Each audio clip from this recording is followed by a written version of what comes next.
life's greatest joys is getting to travel somewhere new and immerse ourselves in a culture that's completely different from our own.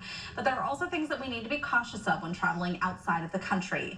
Here to share their own experiences of traveling internationally, we have Pitt's Director of the Global Experiences Office, Hillary Koller, and Pitt graduate student Anisha Malik. Thank you both for coming in today. And so, I think that people are really getting that travel bug. They want to get back out there after the pandemic, especially.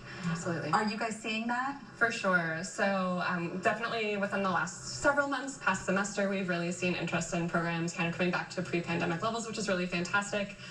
Also means we're dealing with a variety of people that have different past experiences, abilities, so our preparation becomes even more important in those moments. And for Pitt, especially, this means studying abroad. Of course, yes. And so what options do you offer at Pitt? Yeah, so the Global Experiences Office offers study abroad as a large part of our portfolio, although it's not the only thing related to global experiences that we offer. But just for some history, we've been at the university since 1981, and pre-pandemic we're sending about 2,000 Pitt students every year abroad. Math is not my strong suit, but we'll say tens of thousands of Pitt students studying abroad in the past 40 or so years. I think that's about right. So absolutely, the study abroad portfolio is our largest, but we also offer domestic travel experiences that have a global focus, and then some really great campus-based experiences that allow us to bring the world to Pitt and Pitt to the world through the classrooms. And we're seeing some really beautiful pictures. I mean, look at this. I can't even imagine. There was a time where I thought maybe I could go to Australia and study abroad, and then I backed out last minute. That's not too late. Why, right? That's not too late for you. Right? Just study abroad as an adult. Anisha, I know that you had the opportunity to study abroad. Where have your travels taken you? Yeah, I've been fortunate enough to travel to a couple different places. A couple years ago, I went to Greece, the Czech Republic, and Ireland. As a study abroad program that was a semester long, and then last summer I got the opportunity to do a fellowship in India, in Delhi. Wow. Yeah. And talk about doing that. Do you find that it enhances your learning by doing this? Yeah. I can't overstate the importance of a global experience on your education. Just the opportunity to sort of be challenged in a situation that's completely different from what you're used to, and you have a lot of growth come out of it, and you just get to see the world in a new light. I know that there is some focus on international travel, as we saw that really tragic situation a few weeks, a couple months ago, where 4 Americans were kidnapped and 2 were killed. So I think anytime we see something like this happen, we're a little heightened, we're a little bit more aware of what's happening, and maybe more cautious. Sure. Are you also finding questions coming in about things like this? Absolutely. I think it's fair to say that one of the things that has stuck with us throughout the pandemic has been almost a heightened awareness of global risk, so to speak. And so a lot of questions that we're fielding, from students as we're preparing, but also from their families, from parents, have to do with what that risk in terms of preparing for travel. So absolutely, when you see things in the news and our hearts go out to the families that are in those situations, it's really challenging. The best thing we can do is help equip the university community and our students with the tools they need to make good decisions and be safe. For you, did you have any experiences or were you more aware of your surrounding, just coming out of your comfort zone? Definitely, yeah. A big part of preparing yourself to go on a study abroad experience is doing that sort of independent research and figuring out what to expect when you get on the ground in the country, and just like making sure you have a heightened sense of awareness, but not so much that it hinders your experience. It's interesting too, because it's almost, we think about traveling abroad and then we forget that we have crime here too.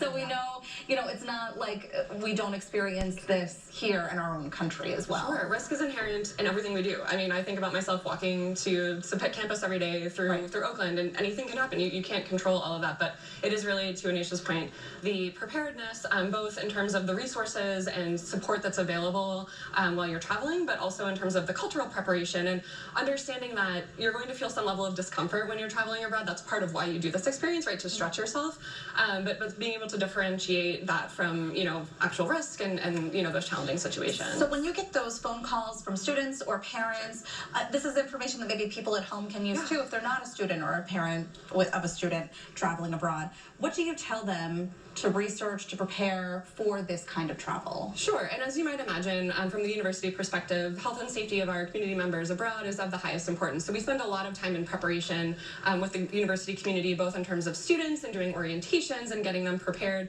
but also in terms of our faculty and staff that are leading programs and doing best practices trainings. I just did one earlier today before I came here, so very much in the space of talking a lot about the resources. But in terms of general types of things that we would recommend to students and additional information, a lot of what we prepare our students with are also available to the wider public. So one example would be the U.S. Department of State. They have wonderful travel resources. I highly recommend that anyone that is planning on traveling visits the destination page for the place that you're going and reading all of the information that's contained there. Everything from what documents are required to enter the country to unique health considerations for that individual location to ongoing security things to be aware of. So for example, if you were looking at France right now, you would see a notice about the ongoing demonstrations that are going on there and areas to avoid and things of that nature. So that's one really easy recommendation that we have. In addition, there is a smart traveler enrollment program that the State Department runs. That's also great. You can register your travel dates and then you'll get alerts right to your email that will let you know of things that are going on in that location. So highly recommend that as a resource as well. That is a wonderful information. Yes. Thank you so much.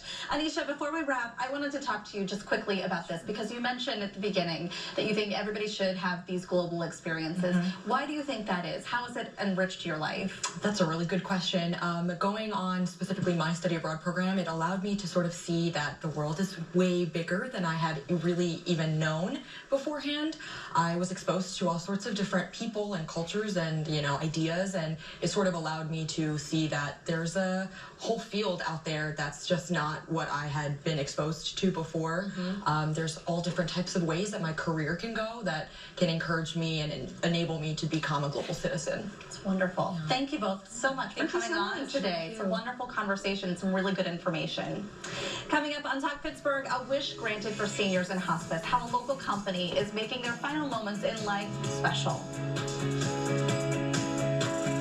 Lazy Boy Furniture Galleries offers free design services to help you create a unique look for your home, so you can work around that one special piece you can't live without. Perfect. Don't miss Lazy Boy's Super Saturday sale.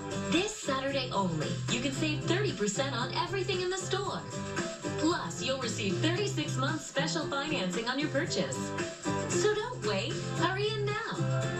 Lazy Boy Furniture Galleries. Live life comfortably. Spring into Savings Sale is on now. Get to You wanted to end this for months, and now he's doing it for you. Well, winner, winner, breakup dinner. You say, I get it. Knowing after this, you won't be the jerk. You'll be sympathetic. Wins work in mysterious ways. The feeling of winning is hard to beat. Find it in spades on FanDuel Casino. This calendar doesn't care if you need to see a doctor today. And this stack of magazines doesn't care if you wait for 5 minutes or 5 hours. These things don't care if you're saving for a vacation or frantically searching for answers. They're just things. They can't care. But we can.